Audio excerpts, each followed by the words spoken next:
Mon invité est Salomé Corbeau, comédienne que vous avez vue évidemment dans le petit écran à plusieurs égards. Est très content de l'accueillir. Mais là, pour un autre rôle qui est là, celui de porte-parole depuis de nombreuses années d'ailleurs, porte-parole de la Fondation pour l'alphabétisation qui récemment couronnait ses bourses, les récipiendaires de ses bourses Retour Réussite 2023. Salomé Corbeau, bonjour.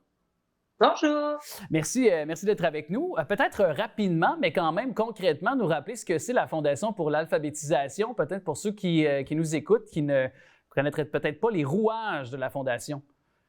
Alors, la Fondation pour l'alphabétisation, en fait, c'est surtout destiné à tous les gens qui veulent apprendre, en fait. Donc, ils ont des lignes d'aide pour rediriger vers des ressources. Donc, il y a la ligne Info Apprendre et Info Alpha. Donc, quel que soit votre niveau de littératie, ça peut être une formation continue, même si vous êtes déjà diplômé, ça peut être quelqu'un qui veut complètement retourner à l'école. Donc, la Fondation, c'est une espèce de plaque tournante, c'est ça, de toutes les ressources disponibles. Et c'est vraiment des gens qui vont vous aiguiller dans le parcours que vous voulez suivre. Mais comme je vous dis, ça va de tous les niveaux de littératie. Puis il y a aussi le volet jeunesse qui est connu pour son volet, la lecture en cadeau, où on offre plus de 100 000 livres par année à des enfants issus de milieux défavorisés parce qu'on sait que la lecture, l'amour, le plaisir de lire, disons, c'est le début de la réussite à long terme. Totalement, totalement. Puis on pourra y venir si on a le temps, justement, avec le programme, disons-le comme ça, la lecture en cadeau. Mais évidemment, raison d'être de notre conversation, pierre angulaire, c'est certainement avec les bourses Retour Réussite dont on connaissait récemment les récipiendaires. Peut-être nous exposer tout d'abord dans quel contexte on a remis ces bourses-là, tout d'abord. Alors, les bourses Retour Réussite, c'est en collaboration avec la Fondation Desjardins. On demande à tous les services, les centres de services aux adultes apprenants de nous envoyer des candidatures de gens qui ont eu un parcours particulièrement inspirant et parce que c'est des parcours qui sont fascinants. C'est des gens qui ont une humilité, une force de caractère, un courage à toute épreuve. Et donc, on reçoit des candidatures, puis il y a un jury qui est formé et qui remet, donc, cette année, on en remettait 20. C'est le double de ce qu'on remettait avant. 20 bourses pour féliciter donc des adultes qui ont décidé de retourner sur les bancs d'école. D'ailleurs, parmi les boursiers, on a un Lavallois, là, soit Rémilie Langui, qui a reçu 1 500 $ quand même, c'est pas banal. Puis je lisais son parcours là, quand vous avez parlé d'une inspiration, d'une humilité et de résilience. Je pense que dans certains cas, est-ce qu'on peut parler de résilience aussi? Oui, hein? Complètement. En fait, c'est ce qui fait qu'on n'a pas le niveau de diplomation qu'on souhaiterait, c'est plein de facteurs, en fait. Et c'est jamais l'intelligence qui est un problème. Ça n'a rien à voir avec l'intelligence, on le sait maintenant. C'est vraiment le parcours qui s'avère bourré d'embûches. Des fois, c'est des grossesses, des maladies, des addictions, des problèmes de santé dans la famille, ou je veux dire de structure familiale. Il y a des gens aussi qui décrochent rapidement parce que travailler, c'est plus pratique, faire des sous tout de suite, là, puis se rendre compte que, finalement, peut-être qu'un diplôme, ça serait plus intéressant. Donc, les parcours sont super variés. Mais sont toujours des grandes sources d'inspiration. Moi, chaque fois que je rencontre un lauréat, j'ai comme une grande bouffée d'admiration pour eux, puis je me dis que je suis vraiment privilégiée, puis je veux profiter de ça. Je suis une grande privilégiée comparée à d'autres.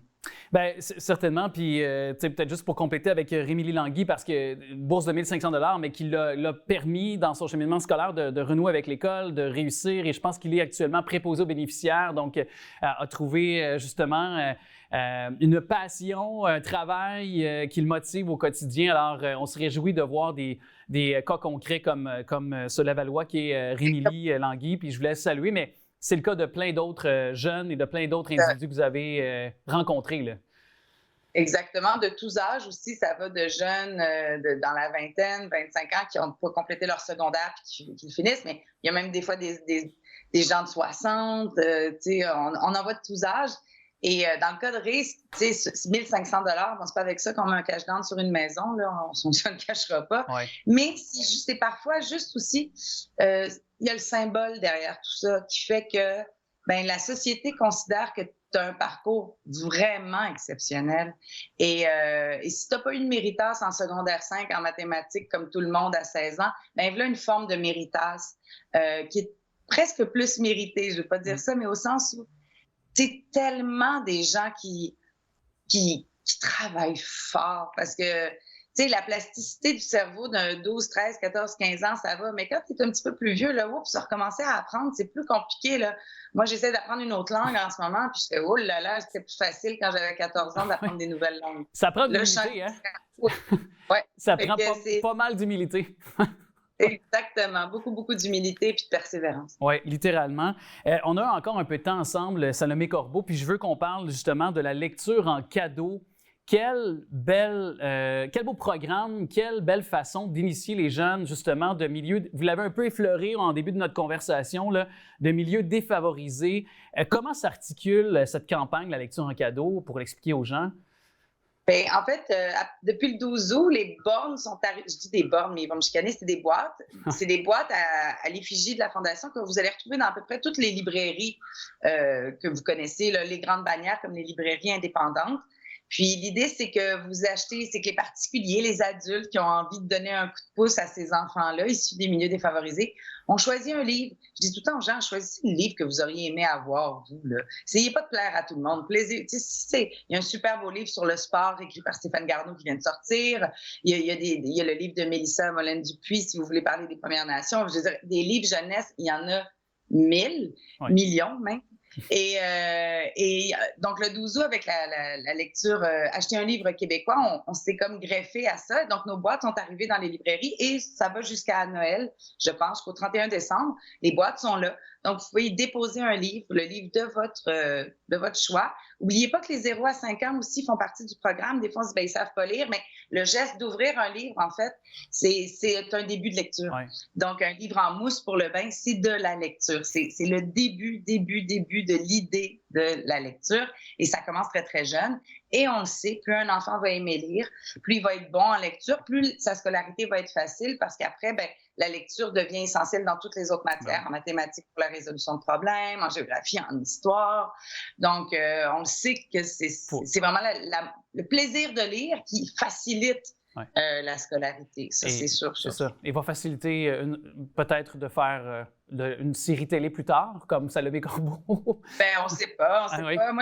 Moi, j'étais bonne en lecture, mais j'haïssais ça parce que mes parents, c'est des intellectuels, puis je trouvais ça plus le fun de jouer avec un vélo puis de grimper dans les arbres. Mais cela dit, comme j'ai lu très jeune et que c'était important, que ça faisait partie des valeurs de ma famille, ça m'a rattrapée à 17, 18, 19 ans quand j'ai voulu m'émanciper. Je vais dire, oui, je comprends pourquoi la lecture est essentielle. Ça rien n'empêche de continuer à faire du vélo. Là.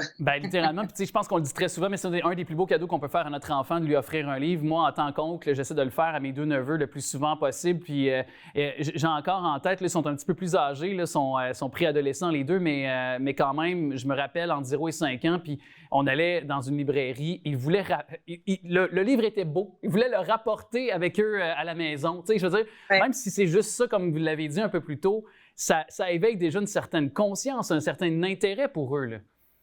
Et en plus de dire à ces enfants-là, issus de milieux, donc, comme on le dit, défavorisés, qui n'ont pas beaucoup d'objets neufs, de leur dire, tiens, la société québécoise, elle croit en toi, elle croit en ta réussite, puis un adulte de notre société a décidé de t'offrir ça. C'est pour toi, c'est un cadeau, tu peux le rapporter. Moi, je suis là aux remises de livres, pas tous, évidemment, pas toutes, mais à chaque fois, les enfants font, c'est pour moi, je peux le garder.